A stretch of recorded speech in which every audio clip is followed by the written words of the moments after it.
नमस्कार. आज आपण 1 किलो शाबूपासून कुरडया आणि चकली बनवणार आहोत. तर खूप छान अशी ही कुरडई आणि चकली तयार होते. चला तर मग व्हिडिओला सुरुवात करूया. इथे मी वजनी 1 किलो आणि पातेल्याने 1 पातेले मी शाबू घेतलेला आहे. शाबू 2 पाण्याने स्वच्छ धुवून घेऊ. शाबू आपल्याला पातेल्यानेच मोजून घ्यायचा आहे, कारण आपल्याला नंतर यामध्ये पाणीसुद्धा मोजूनच वापरायचं आहे. तरी ते शाबू धुवून मी मोठ्या पातेल्यामध्ये घेतलेला आहे. त्यामध्ये पाणी टाकून शाबू हा भिजवून घेऊ. तर शाबू मी सकाळी 9 वाजता भिजत घालत आहे. तुम्ही पाहू शकता अर्धा इंच शाबूमध्ये मी वरती पाणी ठेवलेलं आहे.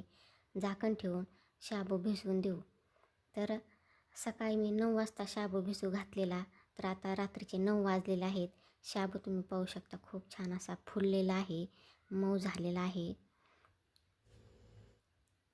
आता सकाळी आपण शाबू 1 पातेले मोजून घेतला होता, तेवढंच आपल्याला गॅसवर पाणी ठेवायचं आहे उकळण्यासाठी. तर तुम्ही ते पाहू शकता पाणी छान असं गरम झालेलं आहे. यामध्ये मीठ टाकू आणि पाणी उकळून घेऊ.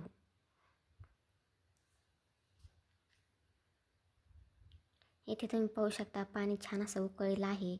आता हे पाणी या शाबूमध्ये टाकून घेऊ. शाबू छान असा मी मोकळा करून घेतलेला आहे. सगळं पाणी मी शाबूमध्ये ओतलेलं आहे. तुम्ही पाहू शकता अशा प्रकारे पाणी आणि शाबू मिक्स करून घेऊ आणि झाकण ठेवून हा शाबू रात्रभर असाच ठेवू. तर इथे तुम्ही पाहू शकता दुसऱ्या दिवशी सकाळी 9 वाजता शाबू आपला किती छान असा फुललेला आहे आणि चिकटसुद्धा झालेला आहे. गरम पाण्यामुळे हा शाबू अशा प्रकारे चिकट होतो आणि मऊसुद्धा झालेला आहे. इथे तुम्ही पाहू शकता. आता इथे मी एक स्टीलचं पातेलं आणि स्टीलची एक चाळणी घेतलेली आहे. चाळणी स्टीलच्या पातेल्यावर मांडून त्यामध्ये शाबू टाकून आपल्याला हा शाबू बारीक करून घ्यायचा आहे. तर इथे मी एक पेला घेतलेला आहे. याला तुम्ही फुलपात्रसुद्धा म्हणू शकता. आमच्या इकडे फुलपात्र म्हणतात. तर ह्या फुलपात्राने आपल्याला अशा प्रकारे शाबू बारीक करून घ्यायचा आहे. अशा प्रकारे आपल्याला सगळा शाबू बारीक करून घ्यायचा आहे. तर इथे तुम्ही पाहू शकता छान असा आपला शाबूचा चिक तयार झालेला आहे. चाळणीला चिटकलेला आहे तो काढून घेऊ. तर मी अर्धा चिक बारीक केलेला आहे. अर्धा दुसऱ्या पातेल्यामध्ये मी चिक बारीक करून घेते.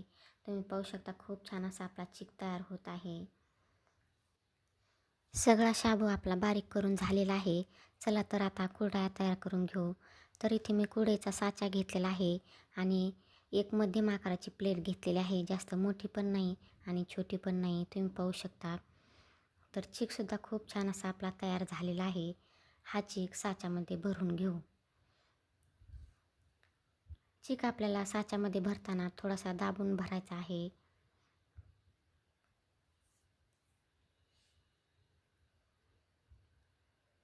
इथे तुम्ही पाहू शकता चिक भरून झालेला आहे.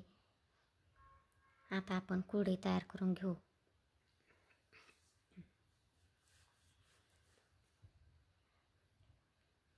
इथे तुम्ही पाहू शकता खूप छान अशी आपली कुरडई तयार होत आहे. कुठे पण तुटत नाही. अशा प्रकारेच आपल्याला कुरडई तयार करून घ्यायची आहे. जास्त मोठी पण करायची नाही, अशाच करायच्या आहेत. अशा प्रकारे आपण सगळ्या कुरडया तयार करून घेऊ. खूप छान अशी कुरडई तयार झालेली आहे. तुम्ही जवळून सुद्धा पाहू शकता. तर इथे सगळ्या कुरडया मी तयार करून घेतलेल्या आहेत. थोड्याशा कुरडया सुकल्यासारख्या झालेल्या आहेत. तुम्ही पाहू शकता.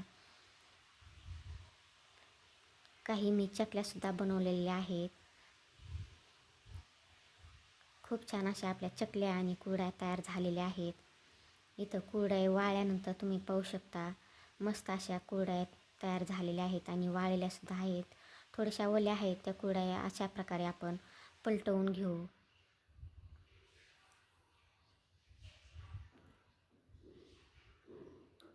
कुरडया पलटून झाल्या की चकल्यासुद्धा आपल्याला अशा प्रकारे पलटून टाकायच्या आहेत. कुरडई आणि चकली 2 दिवस उन्हात वाळल्यानंतर तुम्ही पाहू शकता खूप छान अशा तयार झालेल्या आहेत. आता ही चकली आणि कुरडई मी तुम्हाला तळूनसुद्धा दाखवणार आहे.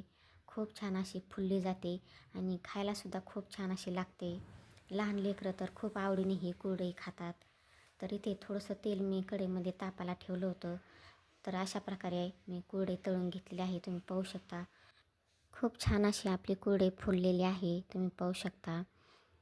तर अशा प्रकारे मी कुरडई आणि आता चकलीसुद्धा तळून दाखवते. तर चकलीसुद्धा खूप छान अशी फुलली जाते. कुठेही आतून कच्ची राहत नाही. छान अशी फुललेली आहे, पाहू शकता.